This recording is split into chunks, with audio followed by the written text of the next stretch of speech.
What's going on, everybody? Welcome back to the channel. In today's episode, we are working on the rear trailing arms to the BMW 328 IS. Drew's on his way and we're about ready to get started.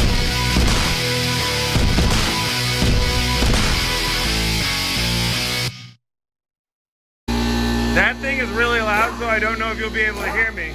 But we're getting ready to start taking off. I can never remember what this thing is called. Neither can Drew. But we're getting ready to take off the stock one and put in this adjustable. We're airing up our tank. I need a bigger one and a quieter one that we can just mount somewhere in this garage. But our only thing is we're hoping we can get these off fairly easy. They look like they've been on here a while. If I could squeeze my fat butt down in here.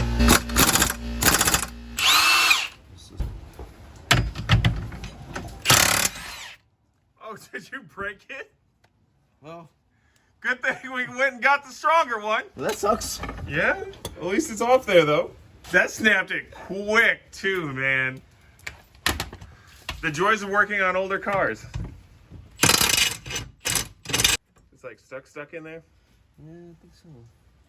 Do we maybe just need to hammer it out from this side? Yeah, we might need to. Bolt snapped off and we can't get it out. So well, not we, but Drew hit it with some WD-40, hopefully, trying to loosen it up. When you look down in there, there is a ton of rust around the part. So, I mean, this has never been removed. It's the original bolt that was in there, and it looked like nothing but rust just being solid in there. What? Smoke? I think this is starting to turn or something. I'm seeing smoke coming. Oh, I didn't see anything. You didn't see that shit? I didn't see anything. I was busy in here talking. We have to take off our rotor and our fancy new caliper setup because when we were trying to get this rear trailing arm, which I now remember the name of it, off, on this side, it's all, I don't even know if you can see it. It's pretty nasty. It's on there so tight, and on this end, it's pretty much, it almost looks like it's welded in place. It's so rusted.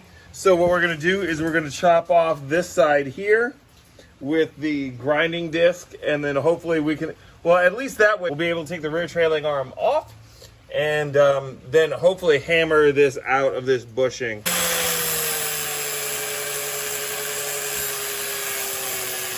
This end as well as the other end, still not getting this thing to move. Drew is checking to see how much it would cost to just replace this bushing. What is that called? Rear.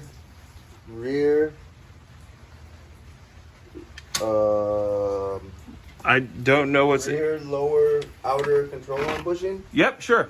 Okay, because $2.40 for this fucking thing. Oh shit, well then fuck yeah. Where do you get them from? We gotta order them online away from. Okay. Getting ready to take off this side here. As you can see, it's not nearly as cruddy as the other side is. We're hoping that this one will break off really, really easy. And that's why I'm gonna be the one that tries it. The nut came off like almost instantly, and this bolt is pretty much out of here on this side. No major hang-ups. It's just that it's kind of twisted. I don't know if you can see it. It's a little twisted in here up against the actual linkage. So we're gonna try and tap it out and see what we can do.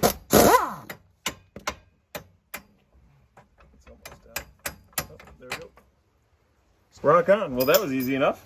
Yep.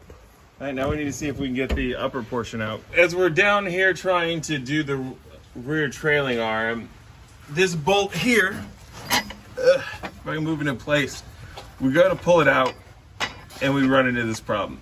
It's hitting the diff.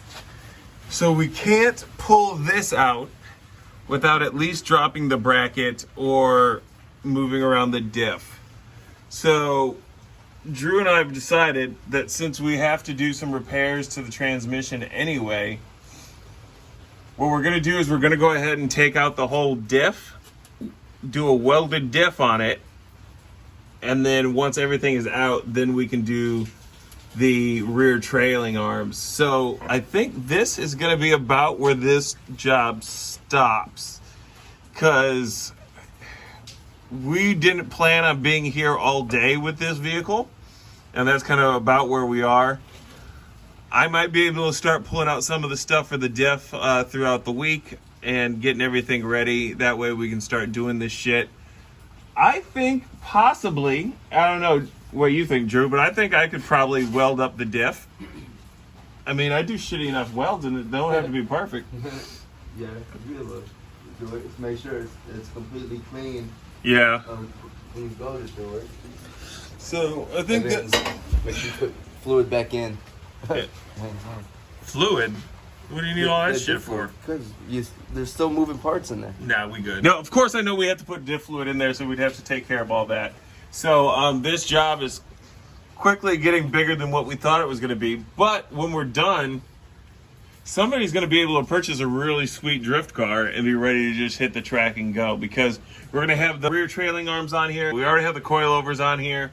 We're going to have the dual caliper set up on here. We're going to go ahead and finish all that stuff up after all of this is taken care of, because while we have the setup over there ready to go, the issue is we got to pull all this shit off anyway to go ahead and weld up the diff, fix the trans. So why hardwire any of the braking stuff in until we know what we're going to be doing?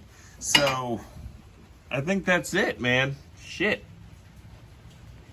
Project cars. So we're done here for today. The BMW is tucked away and everything's put back down on the ground. The RTR is back into the garage.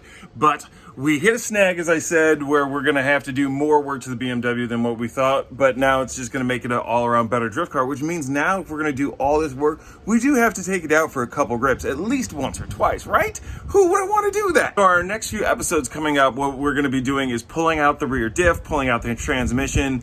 We're going to have an episode where we're welding up the diff and going through all that. I have never done that before. I know plenty of people who have, and I know how it's done. I just haven't done it.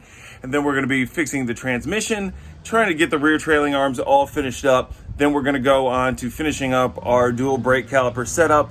And that should be about it until we decide to pull that thing out and do paint. It's getting a little bit colder here in Texas, so I don't know when we're going to be doing that. It's not going to be a grade A paint job, but it's going to be pretty decent. So until next episode, I guess that's where we're going to lead you guys off. Thank you for tuning in. Make sure that if you're new here, that you go ahead and hit the subscribe button, hit the bell notification so you don't miss anything that we're doing, whether it be to the RTR Spec 2 or to the BMW. And make sure that you drop us a like so we know that you're enjoying everything that we're doing. Right now, only about 10% of you that are subscribed are watching videos. If we got at least 50%, that'd be a little bit better. Let's keep pumping up the subscriptions. You guys got me already to like 260, so thank you guys very much. Until the next episode, peace.